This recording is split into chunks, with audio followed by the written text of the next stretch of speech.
अब हम चर्चा करते हैं कि अगर ब्लॉक हो जाता है जीएसटी ई वे बिल जनरेशन फैसिलिटी के लिए, तो उसको अनब्लॉक कैसे करेंगे? तो इसके दो तरीके हैं। अगर कोई टैक्स पेयर जिसका E way bill generation facility block हो गई है, वो रिटर्न दाखिल कर देता है और उसका default period 2 consecutive tax period 2 माहों से कम रह जाता है, तो उसकी E way bill generation facility unblock हो जाएगी। वो हम उदाहरण ये देंगे कि मान लिया किसी का 3 महीने का GSTR 3 भी दाखिल नहीं है, तो अगर वो उनमें से 2 माह का कर देता है और उसका जो डिफॉल्ट पीरियड है वो घट करके 1 माह रह जाता है, तो उसकी E way bill generation facility unblock हो जाएगी। इसके 2 तरीके हैं, या तो वो GSTR 3 भी रिटर्न फाइल कर दे, तो उसकी जो फैसिलिटी है वो नेक्स्ट डे अनब्लॉक हो जाएगी। अगर टैक्स पेयर ये चाहता है कि उसकी ई वे बिल फैसिलिटी तुरंत अनब्लॉक हो, तो उसके लिए उसको ई वे बिल पोर्टल पर जा करके और अपडेट ब्लॉक स्टेटस को करना पड़ेगा। हम यहां देखते हैं, ये हमारा ई वे बिल पोर्टल है, सॉरी जीएसटी पोर्टल है। इस पर हम यहाँ ई वे बिल सिस्टम में जाएंगे, सीधे भी ई वे बिल पोर्टल पर जा सकते हैं और यहाँ से भी हम अपने जीएसटी पोर्टल से ई वे बिल पोर्टल पर जा सकते हैं। ये प्रोसीड करेंगे तो ई वे बिल पोर्टल हमारे सामने होगा। इसमें यहाँ सर्च है, सर्च में सबसे नीचे है अपडेट ब्लॉक स्टेटस, तो यहाँ अपडेट ब्लॉक स्टेटस को देखेंगे। अब यहाँ मैं एक जीएसटी डाल रहा हूँ।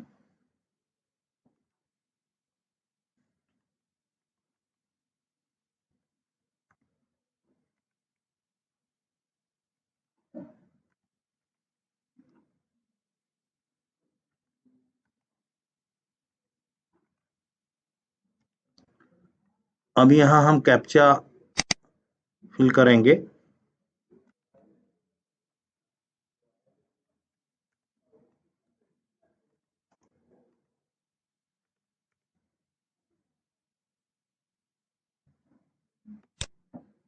ये दिखाया नोट ब्लॉक्ड, यानी ये जीएसटी ब्लॉक नहीं है।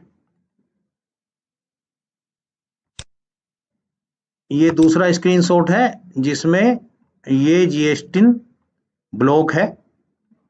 इसमें अगर हमारा जीएसटी फिर भी ब्लॉक दिखाता है रिटर्न दाखिल करने के बाद भी, तो यहाँ पर इसका स्टेटस, इसको करेंगे हम अपडेट ऑप्शन लेंगे।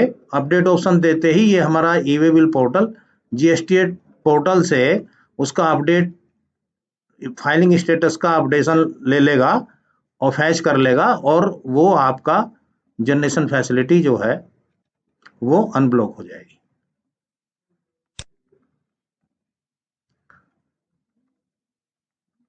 एक दूसरा तरीका है कि यदि कोई टैक्स पेयर जिसके पास पैसे नहीं है, रिटर्न दाखिल नहीं कर सकता किन्हीं कारणों से, तो वो अपने जुरिडिक्शनल अफसर को अनब्लॉकिंग के लिए मैनुअली रिप्रेजेंटेशन दे सकता है। उसके साथ उसको सब ग्राउंड्स लिखने पड़ेंगे जिनके आधार पर वो फैसिलिटी को अनब्लॉक कराना चाहता है, और उसके साथ जो डॉक्यूमेंट्स हैं, रिक्वायर्ड डॉक्यूमेंट्स, वो जुरिडिक्शनल अफसर के समक्ष प्रस्तुत करने होंगे। जो टैक्स ऑफिसर है वो उस एप्लीकेशन को डिस्पोज करेंगे और एक ऑर्डर ऑनलाइन इशू कर देंगे। ये इस तरह का ऑर्डर टैक्स पेयर ऑनलाइन देख सकता है। साथ ही साथ एक ईमेल और एसएमएस भी एक्सेप्टेंस और रिजेक्शन के ऑर्डर की टैक्स पेयर को जाएगी, जो उसके ईमेल आईडी पर और मोबाइल पर उपलब्ध होगी।